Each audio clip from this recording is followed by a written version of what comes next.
नहमदुहु व नसल्ली अला रसूलिहिल करीम अम्मा बाद फ़अऊज़ु बिल्लाहि मिनश शैतानिर रजीम बिस्मिल्लाहिर रहमानिर रहीम कुल्लु नफ्सिन ज़ाइक़ातुल मौत सदक़ल्लाहुल अज़ीम। आज আমরা দুনিয়ার জিন্দেগির মধ্যে এমনভাবে ব্যস্ত হয়ে পড়েছি যে আজ আমরা আখিরাতকে ভুলে গিয়েছি, আজ আমরা আল্লাহকে ভুলে গিয়েছি, আজ আমরা আমার মৃত্যুকে ভুলে গিয়েছি। আজ আমরা এটা ভুলে গিয়েছি যে মৃত্যুর পর আমাদের হিসাব দিতে হবে যে আমরা এই দুনিয়ার মধ্যে কি কি করেছি, কতটা ভালো কাজ করেছি, কতটা খারাপ কাজ করেছি। যদি আমরা কোরআনের দিকে লক্ষ্য করি তো কোরআন আমাদের শিক্ষা দেয় যে কুল্লু নাফসিন যায়িকাতুল মাউত, অর্থাৎ যে কোনো প্রাণী যার মধ্যে জীবন আছে, চাই সে পশু হোক বা মানুষ হোক বা চাই সে জিন হোক, যার মধ্যে প্রাণ আছে তাকে মৃত্যুর স্বাদ গ্রহণ করতেই হবে, তাছাড়া তার কোনো রাস্তা নেই। আর মৃত্যুর পর তাকে কিন্তু হিসাব দিতে হবে। আর হিসাবে সমস্ত যারা খারাপ কাজ করেছে তার সমস্ত কিছু হিসাব তাদের চোখের সামনে তুলে ধরা হবে। আমরা নিজের জীবনকে কিভাবে তৈরি করতে হবে আখিরাত অনুযায়ী, কিভাবে তৈরি করতে হবে নিজের মৃত্যুকে সামনে রেখে, সেই জিনিসটা আমরা পুরোপুরি ভুলে যাই। কিন্তু যদি আমরা এরকম উদাহরণ দেখতে চাই তো আমরা অনেক রকম উদাহরণ দেখতে পাবো যিনারা নিজের জিন্দিগিকে এরকম ভাবে গড়িয়ে নিয়েছে, এরকম ভাবে তৈরি করেছে। আমি একটা উদাহরণসমূহ বলতে চাই যে বক্সার মোহাম্মদ আলীর নাম তো আমরা অনেকেই শুনেছি।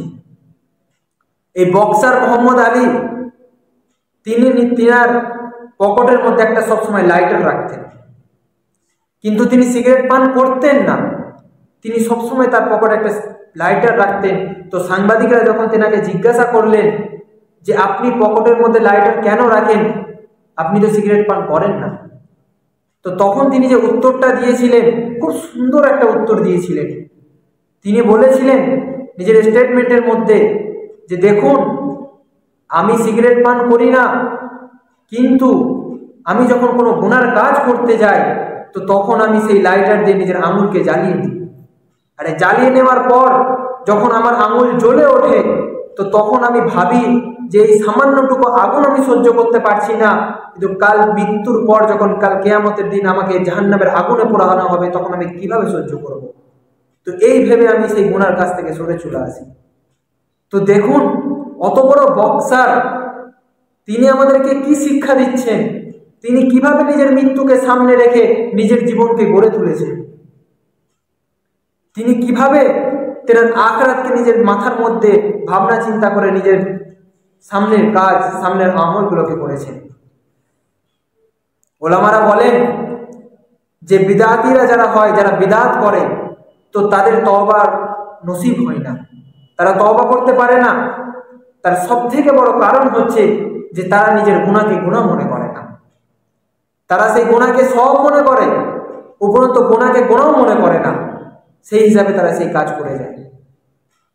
কিন্তু আমরা কোরআনের দিকে যদি লক্ষ্য করি তো আল্লাহ তাআলা কি শিক্ষা দিচ্ছে দেখুন।